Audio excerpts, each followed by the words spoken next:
So my third son, Max, has gotten his learner's permit. And now it's the third teenage boy I've taught how to drive. I never realized that thing you can hold on to in the front seat, and I hold on hard. But I have this thing that I do that drives my boys crazy. All three of them absolutely hate it. That when I think they're going to hit something, instead of saying, go this way or put on your brakes, I go, ooh! I call it my gasp complex. I just can't help it. I get terrified, and it just sort of happens, and then they get so mad. Mom, I wasn't going to hit that. Okay. A friend of mine I saw in a yoga class this week, and she has a teenage daughter who has learned to drive and gotten her license, but you never know what's going to happen next when teenagers are learning to drive. So her daughter was busy, I guess, don't know if she was on the phone, but pulled her car into the gas station and filled up the tank with diesel. Drove 1 mile before the car completely broke down. Raising teenagers.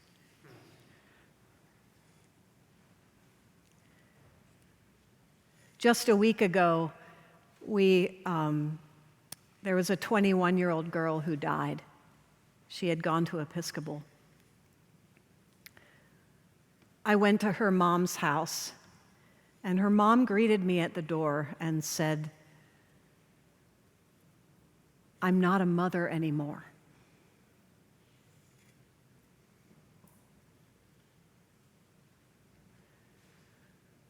I realized that she had had diesel put in her engine.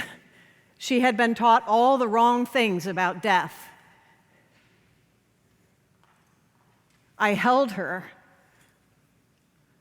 and we talked about how she does have a daughter. She is a mother, and her daughter lives in heaven.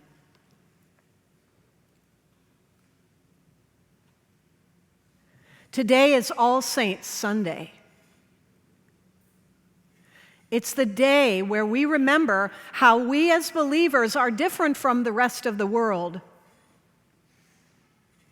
You see, most people think that we are mortal bodies that might have a soul. But we know, or we believe, that we are immortal beings that happen to have a body. Let me say that again. Most people believe that we are mortal bodies that might have a soul. We believe that we are immortal creatures who happen to have a body. We believe that when someone dies, the relationship with them doesn't end. It just changes.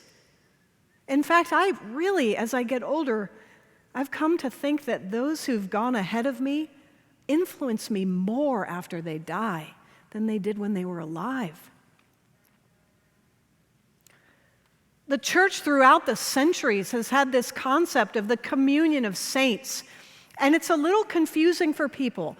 It's different than the canonical saints, those individuals who are so holy that we remember.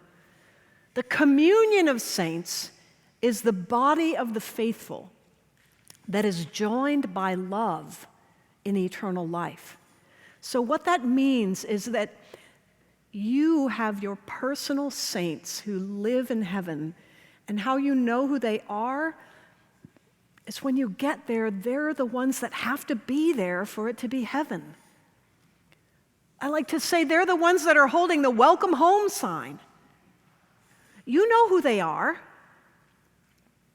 And as you age, there'll be more of them. The scale will start to tip till there's more people you love in heaven than on earth if you live a long life. And those are the people with whom you are still in relationship. In American culture, when someone dies, We think of them as being gone. We don't say their name. We don't want to hurt the people who are grieving, so we try to distract them. In the church, we do the opposite. We say their names aloud because they are alive and because they love us and they change us.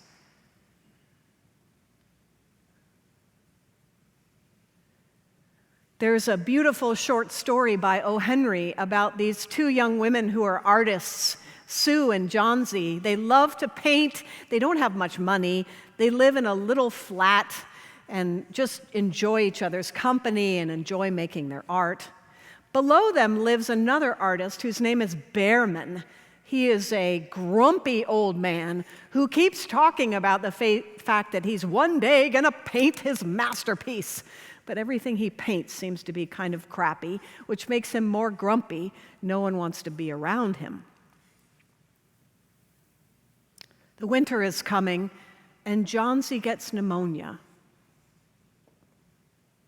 Sue pushes her bed close to the window because she's very sick and wants to look at the tree outside. As she gets more and more sick, Johnsy says, "I see the leaves falling off the tree. When the last leaf falls, I'm going to die." And Sue says, crying, "Please don't go. I really love your company. I want you here with me."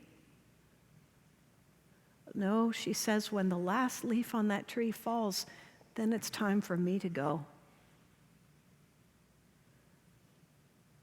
Within a few days, most of the leaves had fallen. Sue was crying. It was a rainy, cold night. Johnsy said, "By the morning time, that last leaf will have fallen." When the sun rose the next morning, Johnsy looked out, and there was still just one leaf there. "Maybe it'll fall today," she said. But it didn't. It stayed. Day after day, that leaf just remained, and Johnsy decided maybe it wasn't time yet, and she began to get better.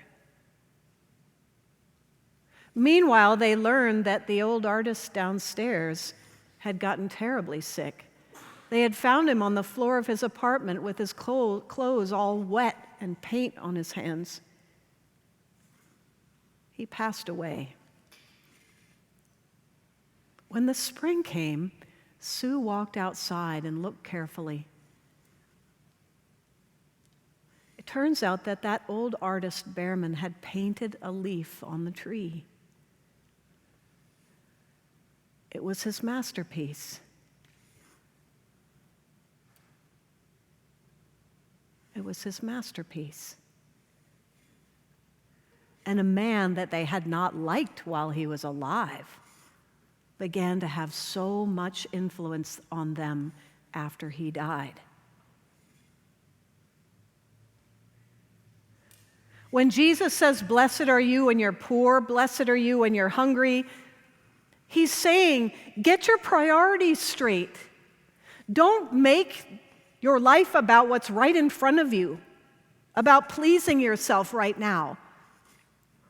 Think about your masterpiece. Think about the fact that this is just the beginning. When you die, what will be your love letter to the world? What will be your influence when you go to heaven? What's the leaf that you're going to paint?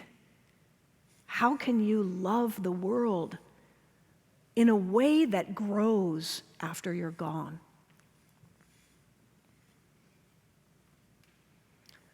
Oh, my friends, we shouldn't estimate the saints. And we should never put diesel in people's tanks. So listen, when someone says to you, "My mother is buried in the cemetery," you say, "No, her remains are buried in the sanctuary, in the cemetery." Or when someone says, "I lost my dad," you say, "No, your dad died, but you still have him. He still loves you." You can do this. Start putting real fuel in people's tanks, okay? And let's not be afraid to say the names of the people we love who have died. let's not be afraid to love them. So on this day, we do an ancient practice which has been done for centuries in the church. It's called the necrology. Inside of your bulletin, there should be a little piece of paper. What I want you to do is to try to write legibly so it can be read aloud. Write the names of the people that you love who have died. And as we distribute communion this morning, people are going to read those names aloud in pride and joy, because Christians believe that in the Eucharist, we share with those who have gone before us, that they are participating in it with us in God's time. All of the baptized together. Heaven and earth touch each other at this altar, you know. So let me give you a moment and write the names of those that you love who have died. And then ushers, if you can come around with the baskets, we'll pick up those pieces of paper and read those names aloud.